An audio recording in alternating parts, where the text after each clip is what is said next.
नमस्कार, आप देख रहे हैं सी न्यूज। मैं हूं आपके साथ अभिषेक शर्मा। सी न्यूज पर आप सभी का स्वागत है। सी न्यूज पर वक्त है न्यूज बुलेटिन का, तो आइए नजर डालते हैं इस वक्त की कुछ खास खबरों पर। एमयू में छात्रों और पुलिस के बीच हुई खींचतान। तारिक की मौत के बाद एमयू छात्रों ने निकाला कैंडल मार्च। दर्जनों छात्रों ने जबरन कैंपस से बाहर सर्कल तक मार्च निकालने का किया प्रयास। पुलिस ने छात्रों के कैंडल मार्च को सर्कल से पहले जबरन रोका और भारी मात्रा में पुलिस फोर्स से एक बार फिर से कैंपस में बुलाया गया। छात्र लगातार कर रहे हैं पुलिस से प्रशासन के खिलाफ नारेबाजी। एमयू के लड़कों ने देखिए, ये बाबे सैयद गेट से हर बार वहीं मेमोरेंडम होता था। आज भी हम लोगों को सूचना मिली थी कि बाबे सैयद पर ये लोग ज्ञापन देंगे। जो तारिक की हत्या हुई है उसमें विनय वारस ने गिरफ्तार करके जेल भेजा जा चुका है और सारी कार्रवाई हो रही है। पुलिस जो भी कठोर कार्रवाई कर सकती है वो की जा रही है। आज इन लोग ज्ञापन देने का कार्यक्रम था। हम लोग 2 घंटे से यहाँ खड़े हुए हैं। इन लोगों ने करीब 60-70 लड़के थे आरिफ त्यागी के नेतृत्व में, और ये लोग फिर बाबे सैयद गेट से बाहर आए, जबकि पिछले 3 महीने से सारे ज्ञापन बाबे सैयद पर ही हुए हैं। इनका ज्ञापन ले लिया गया है और उचित माध्यम कार्रवाई की जाएगी। सर, आपसे माफ़ी मांगने का क्यों मुतालबा कर रहे थे लड़के, डिमांड कर रहे थे? ऐसा कुछ नहीं है, वो तो इन्हें समझाया गया था बच्चों को कि बाहर आना आपका गलत है। बाबे सैयद इनकी लिमिट है। ज्ञापन हर बार वहीं हुए हैं पिछले 3 माह से। लड़कों का कहना है कि आपने लाठीचार्ज और गोली ऐसा कुछ नहीं है, ऐसा कुछ नहीं कहा है। तारीख में एक हादसा हुआ था शहर में, और जो आपको सभी को पता है कि मसला हुआ था, उसमें पुलिस ने लाठी चार्ज भी किया था। वो लोग काले कानून के खिलाफ विरोध कर रहे थे, अपना एहतजाज कर रहे थे, धरना प्रदर्शन कर रहे थे। उसके बीच में पुलिस की कुछ गलतियों की वजह से, तिरपाल की वजह से बवाल हुआ। बवाल होने के बाद ऊपर कोर्ट को वो धरना शिफ्ट हुआ था। अभी पुलिस और स्टूडेंट के बीच में किस तरह की धक्का मुक्की हुई? देखिए, पुलिस के और स्टूडेंट के बीच में ये रोज़मर्रा का किस्सा बन गया है धक्का मुक्की का।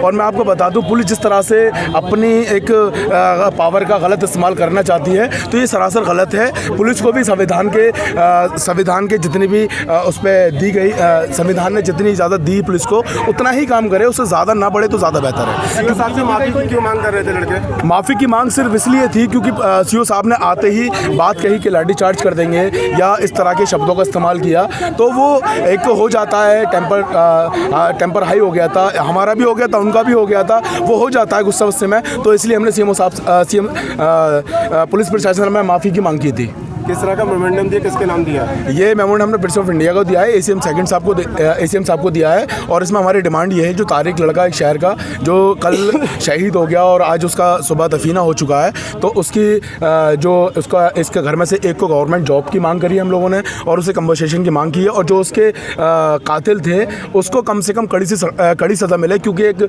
आपने देखा होगा कि देश में जहाँ छोटी से छोटी बात पे आने से लगा दी जाती है। ये तो सबकी आंखों के सामने कातिल है, तो कम से कम इस पे तो आने से लगनी चाहिए। गिरफ्तार हो चुका है, उसके बाद भी किस तरह की डिमांड है आपकी प्रेसिडेंट ऑफ इंडिया से? देखिए, उसके अलावा 2 लोग और हैं उसमें, जिन लोगों की गिरफ्तारी हुई। विनय वारस गिरफ्तार हो चुका है। ये कहीं ना कहीं गिरफ्तारी प्रेशर से हुई है, और इसमें कहीं ना कहीं हम समझते हैं सतीश गौतम उनका फेवर करते हुए उन्हें सपोर्ट कर रहे हैं। तो हम इसलिए पूरा स्टूडेंट तलबा जो एक इत्तेहाद के साथ आए और अपनी आवाज़ को और तारिक के हक के लिए, इंसाफ के लिए अपनी आवाज़ को उठा रहे हैं। शुक्रिया। अलीगढ़ से सी न्यूज संवाददाता संजीव शर्मा की रिपोर्ट। अलीगढ़ में केंद्र सीधे निर्माता से ग्राहकों तक पहुंचाएगी दवा। शहर विधायक संजीव राजा ने किया जन जागरूकता पोस्टर का विमोचन और देश में नागरिकों को सस्ती दवा उपलब्ध कराने के सपने को साकार करने में जुटी ज़िला फार्मेसी ने अब अलीगढ़ में 90% तक बचत वाली जेनेरिक दवाओं का पहला केंद्र खोल दिया है।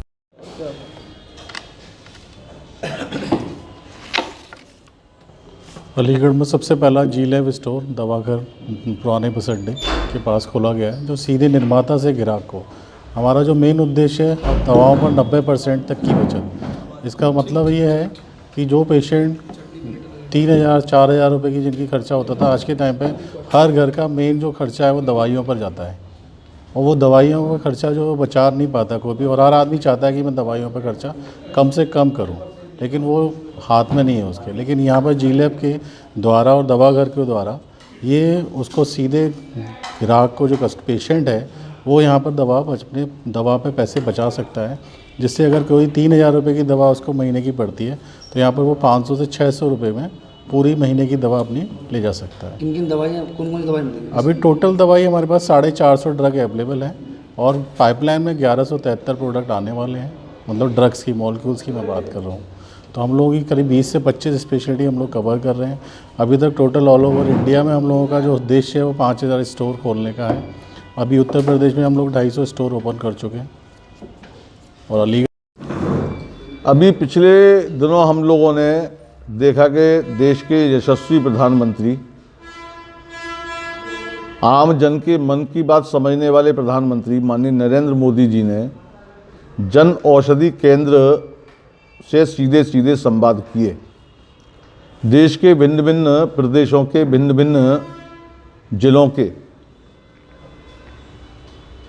लोगों से उनकी बातचीत हुई और उस बातचीत में जो बात निकल के आई वो है असली बात कि किस तरह जेनेरिक दवाओं के विषय में लंबे समय से असाध्य रोगों से त्रस्त और ग्रस्त मरीजों ने न केवल अपनी पीड़ा उनके सम्मुख रखी बल्कि उसके समाधान के प्रति मोदी जी के नज़रिए का आभार भी व्यक्त किया। एक महिला ने तो उनको भगवान तक करार दिया कि मैंने भगवान देखा नहीं है, कि यदि भगवान कहीं है तो वो आप ही हैं। तो ये एक संकेत है कि इस समय समाज जीवन में किस तरह की असाध्य बीमारियां लगातार फैलती जा रही हैं और ये आवश्यक नहीं है कि वो स्थानीय स्तर की बीमारियां हों, जैसे कोरोना वायरस। ये कोई हिंदुस्तान की बीमारी नहीं है, लेकिन यात्रियों के आने और जाने के कारण, पर्यटकों के आने और जाने के कारण, व्यापारियों के आने और जाने के कारण, यात्रियों के आने और जाने के कारण ये हमारे देश तक भी पहुंची है। सर, जी लैब के माध्यम से आम जनमानस को कैसे फ़ायदा मिलेगा? हम बता तो रहे हैं, जिस तरह जन औषधि केंद्र के माध्यम से आम जन तक लगभग 90, 65, 70, 75, 80, 90% तक की छूट आम उपभोक्ता को मिल रही है, ठीक उसी तरह आपकी लैब द्वारा आयोजित बनाई गई दवाएं भी उसी जेनेरिक पद्धति की हैं। और मेरा मानना है कि जेनेरिक दवाएं ज़्यादा प्रभावी हैं बनस्पत अन्य दवाओं के, और उसके पीछे मुझे कहने में ये संकोच नहीं है, स्वयं मोदी जी ने भी इसकी ओर इशारा किया था कि आज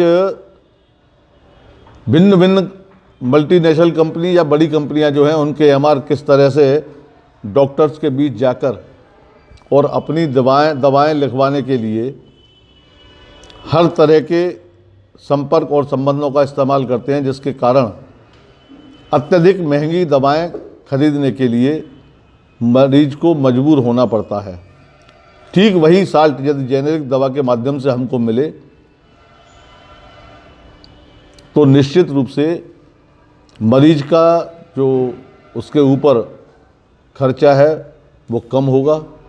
और इस कार्य के लिए मैं विशेष रूप से आभारी हूँ जी लैब का, जिसने देश भर में 5000 अपनी ब्रांचेज खोलने का एक संकल्प लिया है।